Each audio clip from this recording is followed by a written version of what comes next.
Hi everyone and welcome back to my channel. Welcome to my channel if it is your first time here. My name is Jess.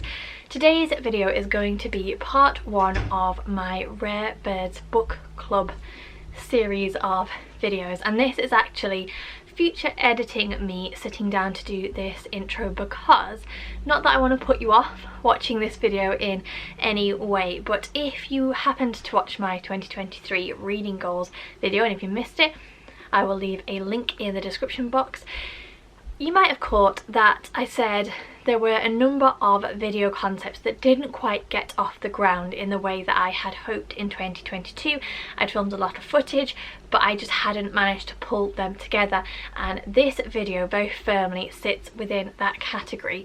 Basically, I joined the Rare Birds book club in January 22, and if you're not familiar with them as a brand, they were created basically to showcase female authors in non-fiction and fiction.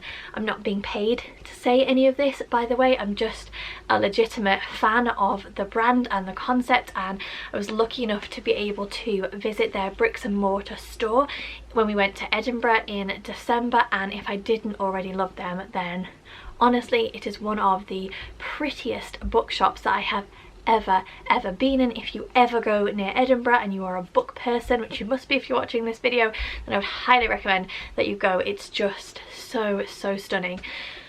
Which is all to say that I joined in January 22, and my idea had been to film my reading experience of the books that I received. So it's a postal book club. Every month you get a description of book A and book B. You pick the one that you think sounds most interesting, and then you get a parcel with that book in.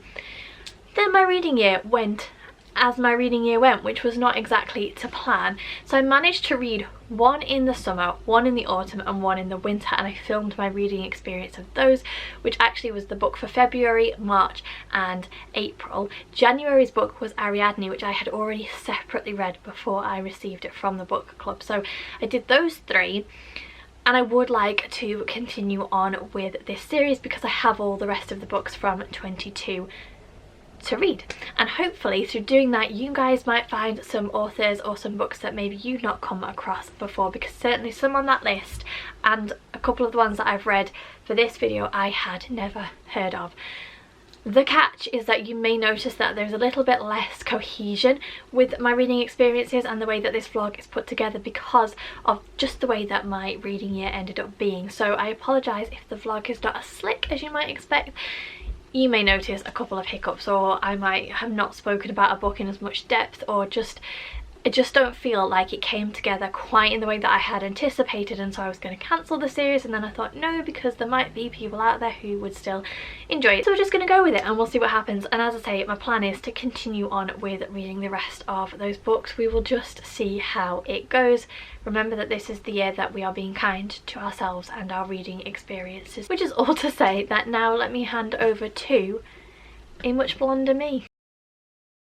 Darcy has woken up in a foul mood this morning. She's taking it out on both humans and dogs alike, so excuse whatever you can hear in the background. I just wanted to quickly come on and say that I'm going to start with Outlawed by Anna North. This is actually the second Rare Birds book club book that I got, the first being Ariadne, which obviously I have already read. I received a copy of Ariadne for Christmas, so I had already read it, so that was just an unfortunate happenstance. But because I'm nothing if not predictable, I would quite like to read the books in the order that I've received them, which would make Outlawed technically my first Rare Birds book club book. So at the risk of getting it completely wrong, because as has been proven time and again recently, I'm not very good with blurbs and books and what they're about, this is a dystopian-esque historical fiction western story. So on the back it says that it's set in 1894. We're following a woman called Ada who is a midwife, but she is unable to conceive, and there has been some kind of flu epidemic or pandemic, and as a result lots of people passed away, and so women who can have children are prized very highly in this society, and women who cannot have children or will not have children are considered to be unlucky or witches. And Ada ends up having to flee and go and join a gang called the Hole in the Wall gang, which I think is made up of women in similar situations. I think. It doesn't look, oh, I was going to say, it doesn't look like a very long book, but actually the writing is quite tiny. So anyway, I'm going to start this today, see how I get on, and yeah, I will update you when I have started it.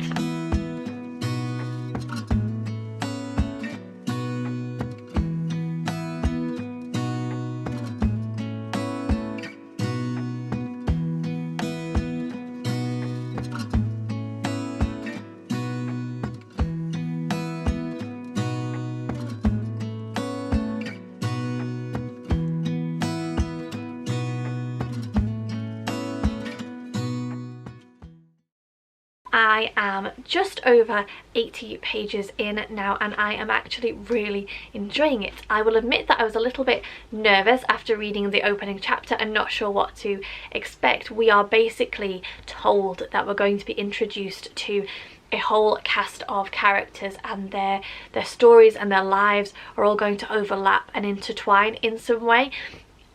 And I was kind of like, am I going to be able to follow this? Especially because it seems like we're jumping backwards and forwards in time, but we don't really know that we're doing that, other than we're picking up a story at one point and then we put it down and then we pick up somebody else's story. There's no timestamps or anything on the chapters, so I actually don't know if that's right. I don't know if we're reading a story that's happening concurrently. I don't think that we are, because of the different snapshots that we're getting, but I felt like that might be quite confusing in the same way that it's quite confusing to explain.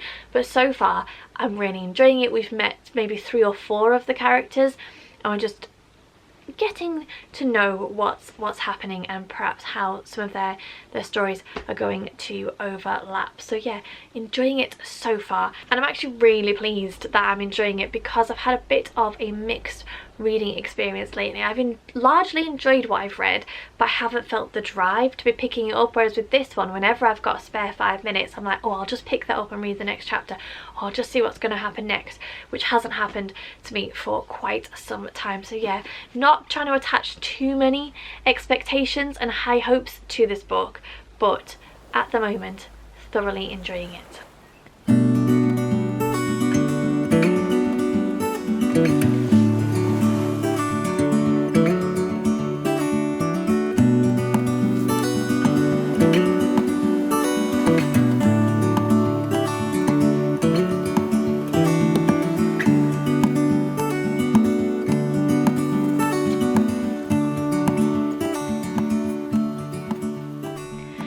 I feel a little bit embarrassed that it has taken me until we are well into part 2, easily over 100 pages, before I have finally, I think, got a grasp on who is who. We are following so many different characters and families, and therefore side characters, and there are loads of different city names, and we're jumping backwards and forwards in time. It just, I don't know whether it's me or whether it's the way the story is written, but it's just taken me a long time to go, ah, okay, I think I understand what's going on now. So we're building up to the 1922 fire that destroyed the city of Smyrna, that I can't now think off the top of my head. Smyrna is the name of a city in Turkey, and I can't now think what that city is called, but it was, a lot of the city was destroyed by this fire in 1922, which came as a result of the Greco-Turkish War. So we're building up to that, but as I say, we're jumping backwards and forwards, we're following different characters. So the main characters that we have at the moment, we have a British Indian spy called Avinash, who is having a love affair with the daughter of a wealthy French merchant family, Edith. And at the very beginning of the book, Edith finds out that the man she thought was her father actually wasn't her father, and she has inherited some money and a house. And apart from her love affair with Avinash, she goes on to live quite a solitary life. We are also following the daughter of a Greek family, I want to say Paniota, who is one of my favourite characters at the moment, simply because I think the author has done a really good job of capturing how teenagers feel. She is this walking maelstrom of emotions and feelings and thoughts, and she doesn't really understand why her parents have the views that they have, but she wants to honour them. But she has this little love interest, and it's like 1 minute she's laughing hysterically and then she wants to just weep. And I think the author has done a really good job of representing that age group. Being the mother of a 13-year-old daughter, I can say that it's highly accurate. And then we are also following, now I listened to some of the audiobook to try and get on board with the pronunciation. So I've been saying Scheherazade, the narrator says Scheherazade, so I don't know which one is right, but we'll go with Scheherazade. Scheherazade, who is found at the start of the book and doesn't remember anything leading up to the events of when they are found, and cannot speak. We haven't had much of their story. I think it's going to turn out that they are the daughter of Edith, possibly also Avinash. Not really sure how it's all going to fit in. We haven't had much explanation, but we've had some quite heavy-handed hints that Edith is going to have a child, and that's going to be Scheherazade, but they can't speak, and then they are abandoned in the city after it burns and are taken in by another family. We have, as I said, we haven't had much of their story yet, but that's kind of the gist that I am getting. Plus, we're also following a family that I think Scheherazade is living with, and I think they're a Turkish family, and some of the family have gone off to join the resistance against the Greek army, because right at the point where I am now, the British have given control of Smyrna to the Greeks. The Greek army has come in, and there has been all kinds of political tensions and a little bit of infighting, and like I say, we're building to the burning of the city, so there is something that is going to go awry. And I hope you can see from kind of that how complex the story is, and how many different layers there are, and how many different people and families and situations and stories we're following. Ergo, it's quite complicated to work out what on earth is going on. So let's go with that theory, and not the fact that it is me and I'm not able to connect. As I say, thoroughly enjoying it. It's just taken me quite some time for it to go into my brain actually what on earth is going on and what is going to happen to all our characters. So I have finally finished The Silence of Scheherazade. I'm going to give this 3.5 stars, I think, which is a shame because I really wanted to like this, and there is a lot that I did enjoy about the book. I liked the writing style, I liked the fact that the city itself was almost like its own character, I liked the way that the author really managed to capture and convey the diversity of the city, and how all these people from different cultures and with different heritages all lived alongside one another for thousands and thousands of years, and how that influenced the characters that we're reading about. You know, they speak in a mixture of Greek and French and Turkish, and it's just all blended together, and that is a culture in its own right. Really enjoyed that. Where the book was let down was the sheer number of characters that were in it. I mean, I said it right at the beginning that we were jumping about in time and we were following so many different characters that it was really difficult to pick up who's who, and a lot of the time the stories interlink and overlap, but you're in different time periods, and it was just a very jarring read, and one that I found quite difficult to get into. And also, having a lot of characters is not a huge issue, but none of the characters within this story I felt had a particularly strong voice. They all were very samey, and again that meant that there was no one that really stood out, and even when they're going through quite traumatic experiences, I didn't feel like we really got a deep sense of that through the writing style. Now that might be because it's translated, and I did find the translation, I do struggle with translated works, and I did find that maybe it wasn't translated brilliantly. Quite a lot of the descriptions were the same, so everybody has pomegranate coloured something, pomegranate coloured lips, they were wearing a pomegranate coloured dress, you know.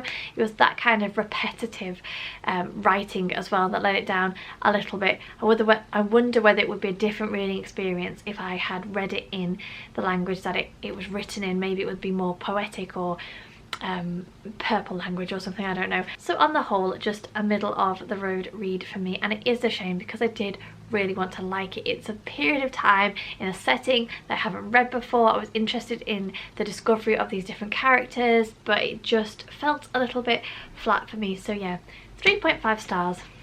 On to the next read. There are several ways that this could end up being a disaster. It's really early in the morning, it's quite dark outside still. How miserable is it when you have to go to work and it's dark, and you come home from work and it's dark? So I've had to open the curtains, but the great protector here will probably start barking at nothing that she can see. Okay, so while she's lying down, she's identified that there are no immediate threats. Let me update you on Transcendent Kingdom, and the reason that I'm doing this is because I'm absolutely flying through this book, and I wanted to give you my initial thoughts rather than just sitting here and telling you that I had read the entire book. So I'm just over 65 pages in and I am thoroughly enjoying this. So it's the story of Gifty, and Gifty comes from a Ghanaian family, and they move. Gifty's mother, her brother and her father move from Ghana to America when Gifty's brother is small, and then Gifty is born in the US. And we know right at the beginning that something happens to her brother and her father. We learn quite early on what that is, and as a result that has changed the course of Gifty's life. So she is a neuroscientist looking at the way that the brain works. I don't want to give too much away because it very much has been the reason why she does what she does, and I think we're going to explore that more as the book goes on because of what happened to her brother particularly. That's what has caused Gifty to go into neuroscience, if that makes sense. So we have quite a lot of different things going on. We're very much just following Gifty's present day, but we're also looking back to her childhood. So we know that Gifty's mother suffers with depression as a result of what has happened to her, and whereas Gifty has looked to the sciences, Gifty's mother looks to her faith and her religion. And Gifty was raised as a Christian, she was raised in the church, and she finds herself very much at conflict internally over her religious upbringing versus her logical scientific mind, her need to find answers and concrete evidence for things. And I think that as a result of that, this book will not be for everyone, because there are quite a lot of references to Bible verses and religion and faith scattered throughout, which I know that some people won't love. As a person who has a faith, it doesn't bother me, but I do find it really interesting to read about Gifty's point of view and how she is at war with herself of these things that she was raised to believe versus what she can actually see in front of her, and how they don't always align. And I think we're very much going to go on a journey with Gifty, and as I say, we're following her present day where her mother has had another bout of depression, and so Gifty has gone to get her from her home in Alabama and brought her to where Gifty is living in California. And then we're looking back as she reflects on her childhood, and I'm just really appreciating Gifty's voice. I don't know if the book is meant to be funny, but there have been several times when she's relaying stories from her childhood that have just made me laugh out loud. There was a whole section where she was talking about how she was known on the prayer circuit for praying for her friends' pets, and just she has quite a dry way of delivering the information, and I really am enjoying it. And that is pretty much it. As I say, I think we're very much just going to go on a journey now of Gifty from the place of where she's at, but also looking at this conflict that she has, and as well discovering more about her childhood and what led to her now being interested in what she is interested in, and her thoughts and opinions and where she's at. It's almost like a little bit of coming of age, but Gifty's slightly older, so she's just discovering more about herself and her thoughts and her feelings and her opinions on things, and trying to separate what she was taught as a child to how she actually interprets and views the world. So yeah, just really enjoying it. I'm sure the next time I update you I will have actually finished the book. And so we reached the end of the first instalment in the Rare Birds book club series. That's such a mouthful. Rare Birds book club series. I have finished all three. I think there was a very definite, clear favourite for me, which was Transcendent Kingdom. As I said in the earlier clips, I flew through this book. Like, I literally finished it about an hour after I sat down to talk to you about it. I couldn't get enough of it. I just thought that Gifty's voice was so unique. It was humorous but realistic. You could really understand the internal conflict that she was going through and how she was trying to marry up everything that she had been taught and everything that she had seen and experienced in her life with her very logical and scientific brain and her need to see the evidence in the research that she was doing. I just thought that it was brilliant. I stand by what I said before, that I don't think it would be for everybody because of the religious content. It's not done in like a heavy-handed way or in a trying to convince you about religion way. It's very much Gifty's musings over the conflicts that she finds within herself, but it is sprinkled a lot in there, and if that's not something that you like, then I do think that you would find it annoying. But I gave it 5 stars. I really enjoyed it, and I think it is highly worthwhile. If you're interested in reading it, definitely pick it up.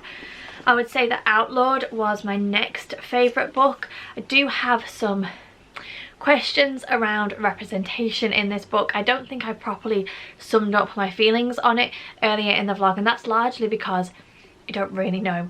I wanted to like it. I thought that it was a really good concept, but I thought that some of the representations were a little bit iffy. It was very much as though a privileged white woman was trying to write about marginalised people, but it ended up being shoehorned in and it wasn't natural. And yeah, there's just a couple of things that I'm still really, even though I read it quite some time ago now, still mulling over. As I say, I loved the concept. I thought it was really clever. It was the delivery of it that I think just raised a few questions for me. And then The Silence of Scheherazade was obviously my least favourite, but that doesn't mean that I didn't enjoy it. I think I did explain about this one that I just felt it was a little bit too ambitious in terms of what it delivered. But yeah, I'm really pleased that I have picked all 3 of these up. I'm now going to move on to the next set of 3, so do watch out for that video. But for now, if you made it all the way to the end, thank you very much for watching. Thank you for spending some time with me, and I will see you all soon.